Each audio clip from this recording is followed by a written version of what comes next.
దయతో గమనించండి, నేటి దుర్దినములలో మానవునికి కావలసినటువంటి భద్రత, మానవునికి కావలసినటువంటి ఒక చక్కని సంరక్షణ లేనటువంటి దుర్దినాలలో మనం ఉంటూ ఉన్నాం. గత ఆగస్టు నెల నుంచి కొన్ని విచిత్రమైన భయంకరమైన వార్తలు మనం వింటున్నాం. మరి ఒక డాక్టర్ పీజీ చేస్తున్నటువంటి స్టూడెంట్ని అతి కిరాతకంగా మానభంగం చేసి మరి తనను చిత్రహింసలు పెట్టి చంపినటువంటి పరిస్థితి చూచి మనిషికి కావలసినటువంటి భద్రత, మనిషికి కావలసినటువంటి సంరక్షణ దొరకనటువంటి ఈ లోకంలో మనం జీవిస్తున్నాము అని ఒక్కసారి మనం గ్రహించాలి. ఇటీవల కాలంలో మరొక న్యూస్ వచ్చింది. విజయవాడకు దగ్గరలో ఉన్నటువంటి ఒక లేడీస్ హాస్టల్లో ఒక అమ్మాయి మరి హిడెన్ కెమెరాస్ మరి బాత్రూముల్లో అవన్నీ కూడా సెటప్ చేసి వాటిని మరి కొంతమంది ఆ యొక్క మరి పాన్ వీడియోస్ అంటారు, వాళ్ళకి అమ్ముకోవడానికి, బ్లాక్మెయిల్ చేయటానికి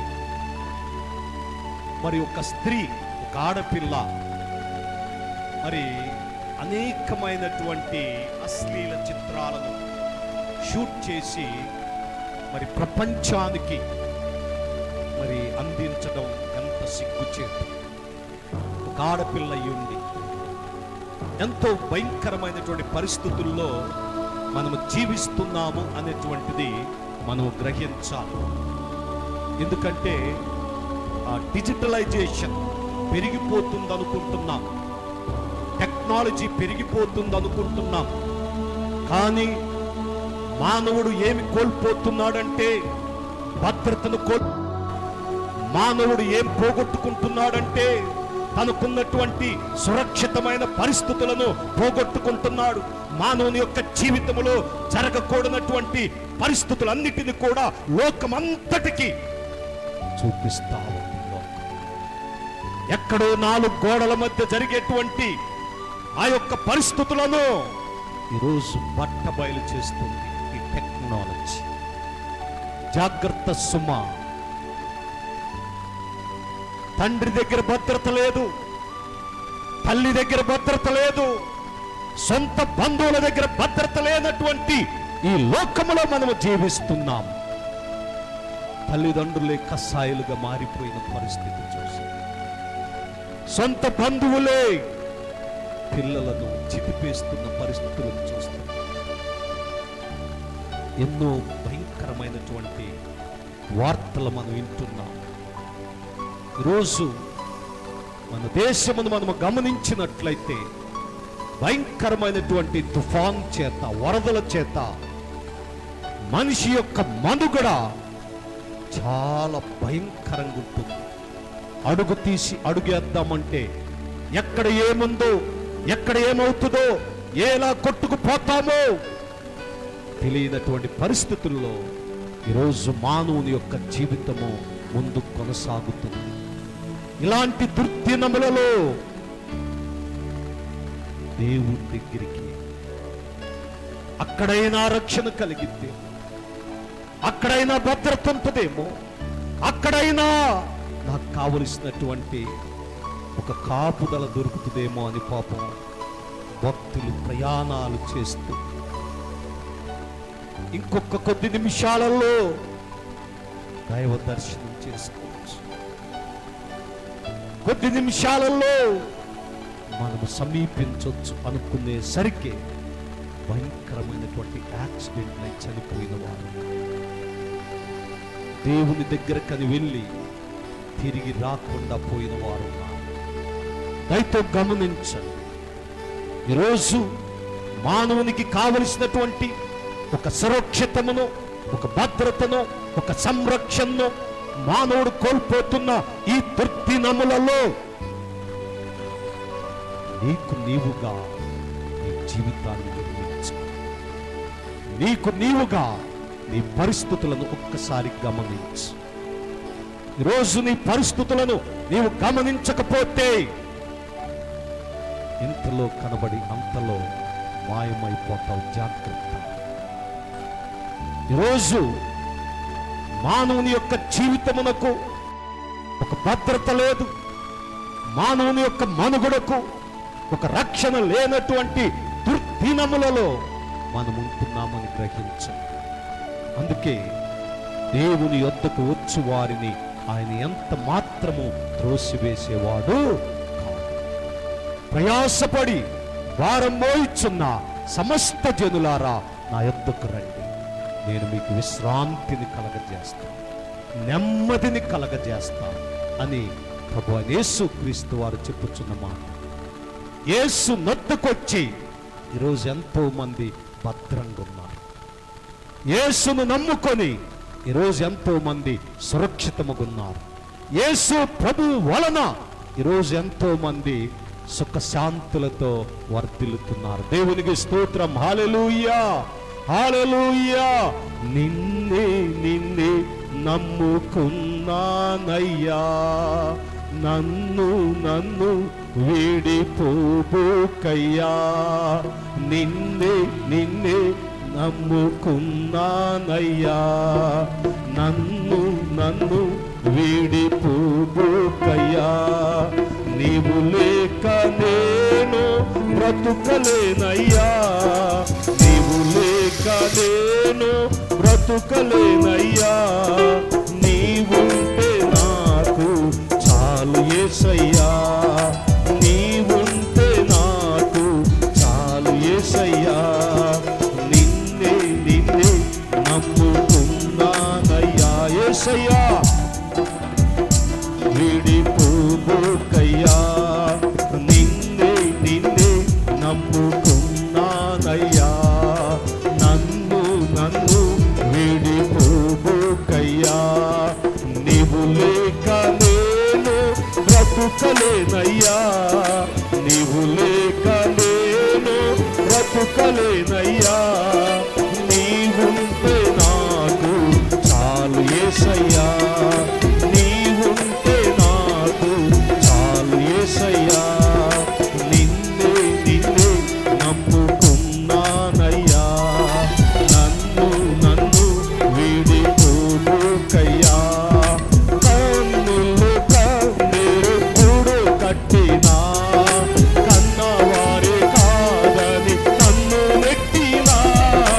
కన్నులు కన్నీరు కూడు కట్టినా, కన్నవారే కాదని నన్ను నెట్టినా. కారుచి కట్టులే నన్ను కమ్మినా, కఠినాత్ములెందరూ నన్ను కొట్టినా. కారుచి నన్ను కమ్మినా, కఠినాత్ములెందరూ నన్ను కొట్టినా. కఠినాత్ములెందరూ నన్ను కొట్టినా. నిన్నే నిన్నే నమ్ముకున్నానయ్యా, నన్ను నన్ను వీడిపోబోకయ్యా. అందరూ పాడదాం. నిన్నే నిన్నే గట్టిగా, నన్ను నన్ను వీడిపోబోకయ్యా. నీవు లేక నేను బ్రతుకలేనయ్యా, నీవు లేక నేను బ్రతుకలేనయ్యా. నీవుంటే నాకు చాలు యేసయ్యా, నీవుంటే నాకు చాలు యేసయ్యా. నిన్నే నిన్నే నమ్ముకున్నానయ్యా, నన్ను నన్ను వీడిపోబోకయ్యా. చేయని నేరము కంట కట్టినా, చేత కాని వాడనాన్ని చీదరించినా. చేయని నేరము కంట కట్టినా, చేత కాని వాడనాన్ని చీదరించినా. చీకు చింతలే నన్ను చుట్టినా, చెలిమే చితికి నన్ను చేర్చినా. చీకు చింతలే నన్ను చుట్టినా, చెలిమే చితికి నన్ను చేర్చినా.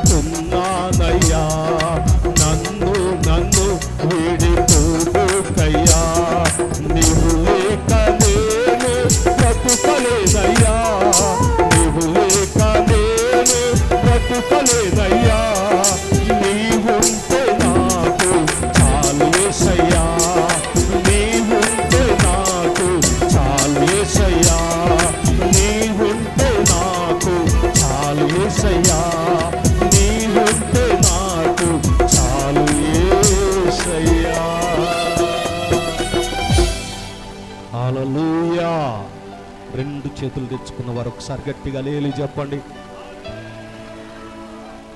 దేవునికి స్తోత్రం, హల్లెలూయా. చాలా సంతోషం. ఏ ఒక్కరు కూడా ఎవరి చేతిని మర్చిపోవాలి. అందరూ తెచ్చుకున్నారు, ఎంత సంతోషం కదా. నువ్వు తెచ్చుకునేది నీతో పాటే చేస్తా.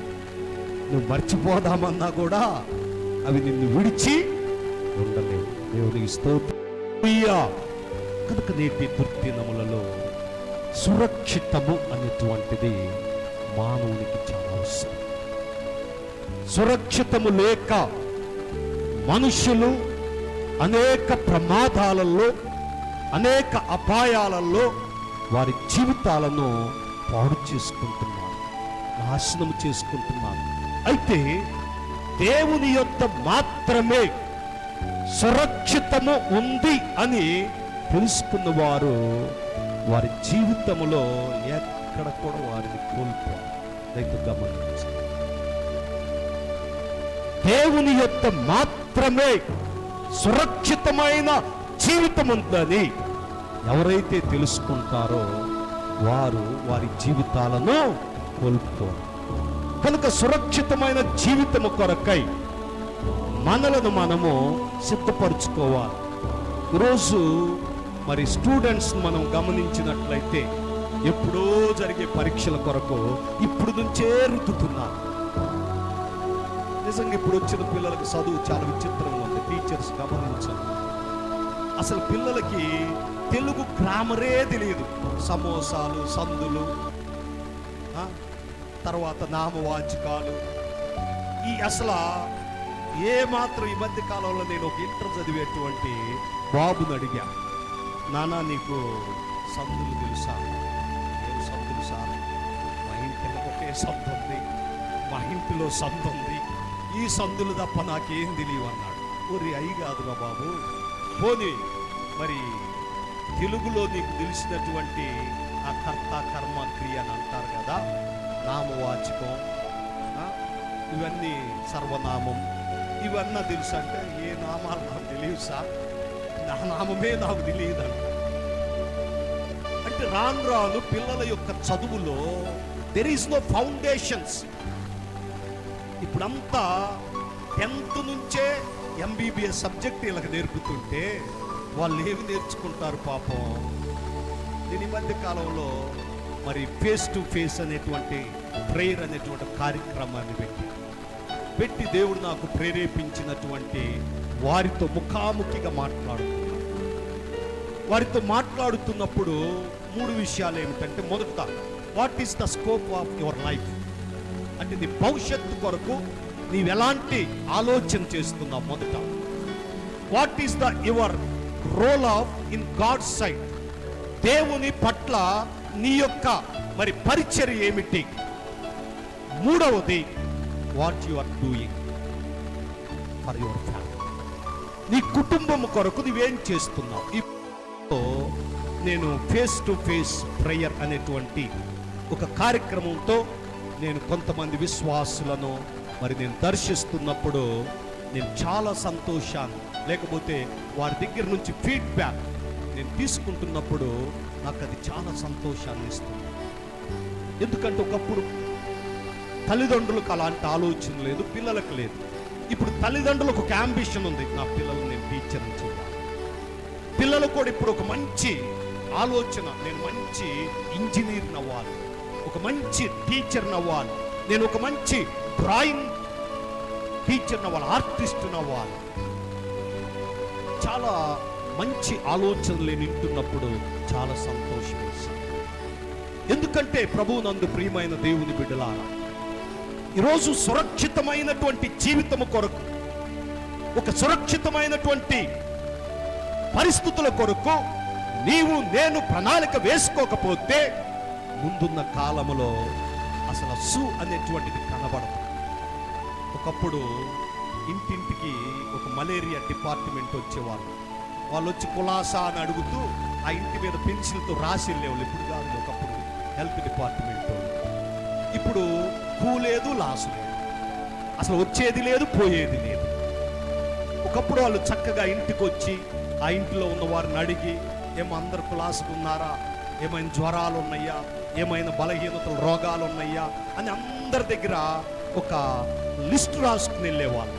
హెల్త్ డిపార్ట్మెంట్ వాళ్ళు వచ్చి రాసుకుని వెళ్ళి చక్కగా ఆ డిపార్ట్మెంట్కి ఇస్తే వాళ్ళు దాన్ని వెరిఫికేషన్ చేసి ఏ కుటుంబంలో అయితే మలేరియా ఉందో, ఏ కుటుంబంలో అయితే జ్వరాలు వస్తున్నాయో వాళ్ళని ఇమ్మీడియట్లీగా ఏం చేసి వాళ్ళకి వచ్చి వాళ్ళకి ట్రీట్మెంట్ చేసేవాళ్ళు.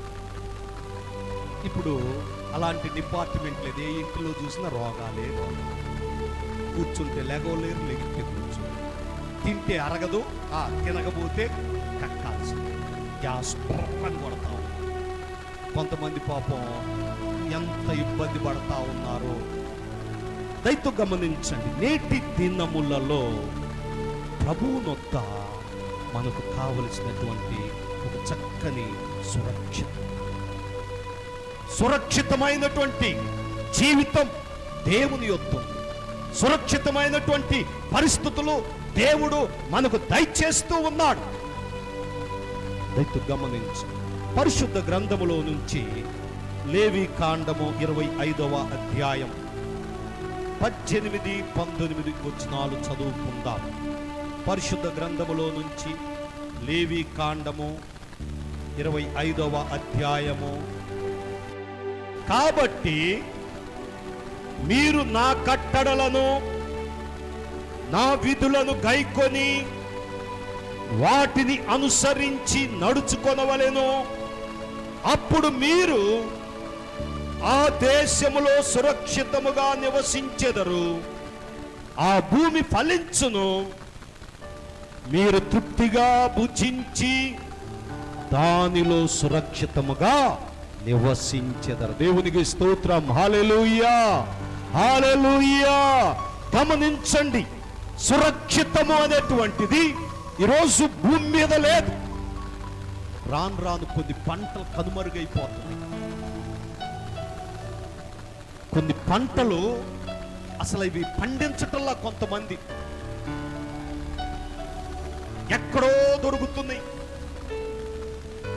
ఒకప్పుడు ఆ పంటను భలే తిన్నవారు, భలే ఆరోగ్యంగా ఉన్నారు. ఈరోజు చూస్తే ఆ పంట ఎక్కడ రైతు గమనించి, భూమి దాని ఫలం ఇవ్వటల్లా, భూమి దానికి ఉన్నటువంటి ఆ యొక్క స్థితిని కోల్పోతుంది. ఈరోజు రైతు ఎంత దిగులుతో పంటలు పండిస్తున్నాడో చూడండి. పెట్టుబడి పెడుతున్నాడు కానీ రాబడి లేదు. కారణం ఏమిటంటే సురక్షితమైనటువంటి పరిస్థితులను కోల్పోతున్నాడు. అధికమైన ఎరువులు, అధికమైనటువంటి పెస్టిసైడ్స్ వాడుట వలన ఈరోజు భూమి తన యొక్క శక్తిని కోల్పోతుంది. ఆ సురక్షితమైనటువంటి స్థితిని కోల్పోతుంది. అందుకే ఈరోజు భూమి నిస్సారమైపోతుంది. గమనించండి. కాబట్టి మీరు నా కట్టడలను, నా విధులను గైకొని వాటిని అనుసరించి నడుచుకొనవలెను. నా కట్టడలను, నా ఆజ్ఞలను, నా విధులను గైకొని వాటిని అనుసరించి నడుచుకొనవలెను. అప్పుడు మీరు ఆ దేశములో సురక్షితముగా నివసించారు. సురక్షితముగా, భయము లేదు, దిగులు లేదు, బాధ లేదు, కొరత లేదు, ఏ ఆకలి లేదు. ఈరోజు మనం చూస్తే మార్కెట్కు పోయి కూరగాయలు కొందామంటే కళ్ళప్పుడు నీళ్ళు వస్తాయి. చాలా ఖరీదైపోయింది. ఎందుకు పనికిరానటువంటి వస్తువులు ఈరోజు ఆకాశాన్ని అందుతుంది. కారణం ఏమిటి అంటే మానవుడు సురక్షిపోతుంది. ఒక హాస్పిటల్కి సురక్షిత క్లినిక్ పేషెంట్లు తీసుకెళ్తారు. వచ్చినోడు వచ్చినట్టు పోతానే ఉన్నాడు కానీ ఒక్కడు సురక్షితంగా బయటకు రా.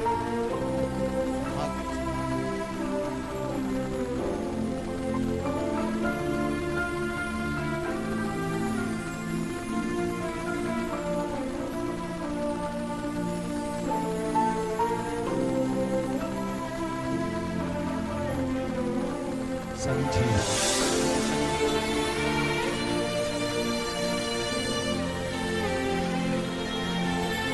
గారడి వాళ్ళు పాము నాడిస్తూ వాళ్ళ దగ్గర పేరు, దాని పేరు ఏంటంటే సంజీవుని మొక్క. ఆ మొక్క కనుక నీ దగ్గర ఉంటే పాము నిన్ను గరిసినా సరే అది పూసుకుంటే ఏమైపోద్ది? సంజీవుని. రోజు మొక్క కాదు కదా, చెట్టు తెచ్చి విత్తులు పెట్టుకున్నా కూడా గమనించ. ఇలాంటి దుర్దినములలో నా ప్రభువునందు ప్రియమైనటువంటి దేవుని బిడ్డలారా, ఈ మాటలు వినుచున్న నా ప్రియ సహోదరి సహోదరుడా, ఈ లోకములో నీవు ఎవరి మాట విన్నా, ఎవరి మాట వినకపోయినా దేవుని యొక్క మాట వింటే నీవు సురక్షితముగా ఉంటావు. చనిపోయిన లాజరు ఎప్పుడైతే యేసు స్వరం విన్నాడో, ఎప్పుడైతే యేసు మాట విన్నాడో, మరణము నుండి లేచి వచ్చింది. చనిపోయిన చిన్నది ఆ చిన్నదాని దగ్గరకు వచ్చి యేసు క్రీస్తు వారు తన చెయ్యి పట్టుకుని, చిన్నదానా లే అనంగాలే చిన్నది లేచి. యేసు మాటలో జీవము, యేసు మాటలో భద్రత, యేసు మాటలో సంరక్షణ ఉంది. ఈరోజు నీవు ఏ మాట వింటున్నావు? ఏ మాట ప్రకారం నీవు జీవిస్తున్నావు? యేసుని మాట జీవము కలిగినటువంటి, నా మాటలు గైకొని వాడు నిత్య జీవము గలవాడని వాక్యం చెప్పొచ్చు. కనుక ఈరోజు నీ జీవితంలో ఒక సురక్షితమైనటువంటి జీవితాన్ని నీవు కలిగి ఉండాలి అంటే ఇదిగో దేవుని యొక్క మాటలు నీవు వినాలి. ఆయన యొక్క విధులను నీవు గైకొని వాటిని అనుసరించి నడుచుకున్నావు. అప్పుడు నీకేం కలుగుతుందంటే క్షేమము కలుగుతుంది. సమయం కందులా మాట్లాడు, ఆయన మాటను మీరు విని ఆయన అనుసరించిన ఎడల మీకు క్షేమము. ఈరోజు క్షేమము లేక మనుషులు దేవుని కృప చాలా అదృష్టవంతులు. మరి గోదావరి, పశ్చిమ గోదావరి, కృష్ణా, గుంటూరు, ఒంగోలు ప్రాంతాలు వర్షముతో వరదలతో రోడ్లు జలమయమైపోయింది. పోవడానికి లేక మనుషులు ఎక్కడో అక్కడ ఆగిపోయారు.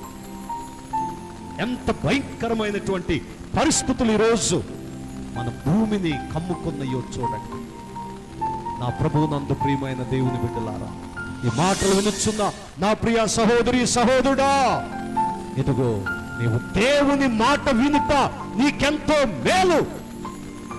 ఆయన మాట నీకు సురక్షితాన్ని కలగజేసింది. ఆయన మాట నీకు క్షేమమును కలగజేసింది. ఒకవేళ ఎక్కడో సురక్షితం ఉంది, ఎక్కడో క్షేమం ఉంది, అక్కడెక్కడో బాగుంది అనుకుని పోతున్నావేమో, పోయే దారిలో తపక్కమంటావు. జాగ్రత్త.